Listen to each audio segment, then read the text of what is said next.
नमस्कार दोस्तों, मैं हूं कल्पना पांडे और आप सुन रहे हैं कहानीकार, कला और बाजार के बीच का टकराव।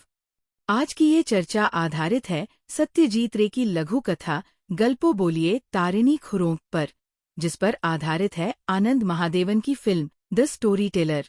इस कहानी के केंद्र में है एक पुराना सवाल: क्या कला सिर्फ आत्मसंतोष के लिए होती है या बाजार के लिए भी?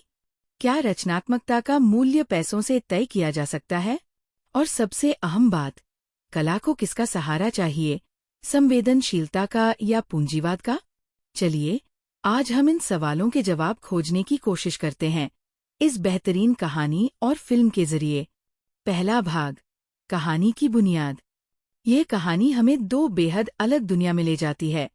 एक तरफ है तारिणी बंद्योपाध्याय, परेश रावल, जो एक बुजुर्ग बंगाली कहानीकार हैं, जिनका झुकाव वामपंथी विचारधारा की ओर है। दूसरी ओर है रतन गरोडिया, आदिल हुसैन, जो एक अमीर गुजराती व्यापारी हैं और जिन्हें कई सालों से नींद नहीं आती।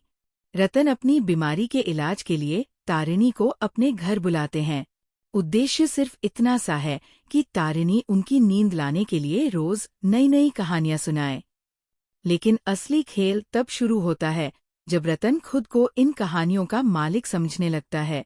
दूसरा भाग, कला और बाजार का टकराव। तारिणी एक सच्चे कलाकार है। उनके लिए कहानियां लिखना और सुनाना एक मिशन है, एक जज्बा है। लेकिन वे इन्हें छपवाने से डरते हैं। डर कि कहीं लोग उनकी कहानियों को पसंद न करें, कहीं आलोचना न हो, कहीं वे बाजार में टिक न पाएं। वहीं दूसरी तरफ रतन गरोडिया एक व्यापारी है। वे पैसों से हर चीज खरीद सकते हैं, यहाँ तक कि एक कहानीकार की कहानियां भी।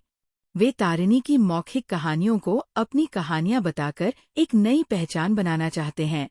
ये सिर्फ एक साजिश नहीं है, बल्कि एक बड़ा प्रतीक है कि कैसे पूंजीवाद अक्सर श्रमिकों और कलाकारों की मेहनत का फायदा उठाता है, बिना उन्हें उचित श्रेय दिए। तीसरा भाग, दो संस्कृतियों की टक्कर।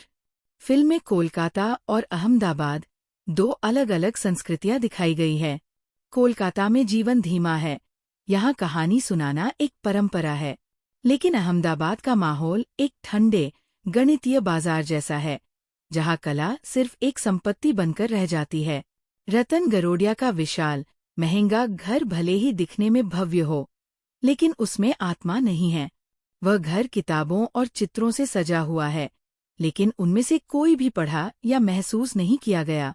यह दिखाता है कि कैसे बाजार कला को एक उत्पाद में बदल देता है, जिससे उसकी आत्मा खो जाती है।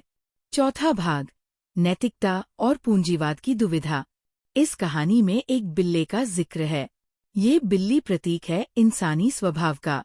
उसे शाकाहारी खाना खाने के लिए मजबूर किया जाता है, लेकिन अंत में वह अपने मालिक के मछली घर से मछली चुरा लेती है। ये दिखाता है कि इंसान कितना भी समाज की बनाई सीमाओं में रहना चाहे, अंततः वह अपने असली स्वभाव की ओर लौटता है। इसी तरह तारिणी भी अंततः अपने डर से उबरकर अपनी कहानियां लिखने लगते हैं। ये फिल्म हमें ये सोचने पर मजबूर करती है, क्या कोई भी कलाकार अपनी कला को हमेशा के लिए दबा सकता है? पांचवा भाग, महिला किरदारों की भूमिका। फिल्म में महिलाओं को एक नई रोशनी में दिखाया गया है। सरस्वती, रेवती, जो कभी रतन की प्रेमिका थी, अपनी आत्मनिर्भरता और सिद्धांतों के लिए जानी जाती है। वह रतन से कहती है, मैं एक व्यापारी के साथ रह सकती थी, लेकिन एक चोर के साथ नहीं।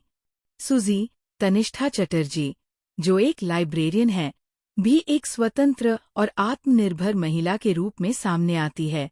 ये दिखाता है कि सत्यजीत रे की कहानियां सिर्फ कला और पूंजीवाद पर ही सवाल नहीं उठाती, बल्कि महिलाओं की भूमिका को भी नए नजरिए से दिखाती है।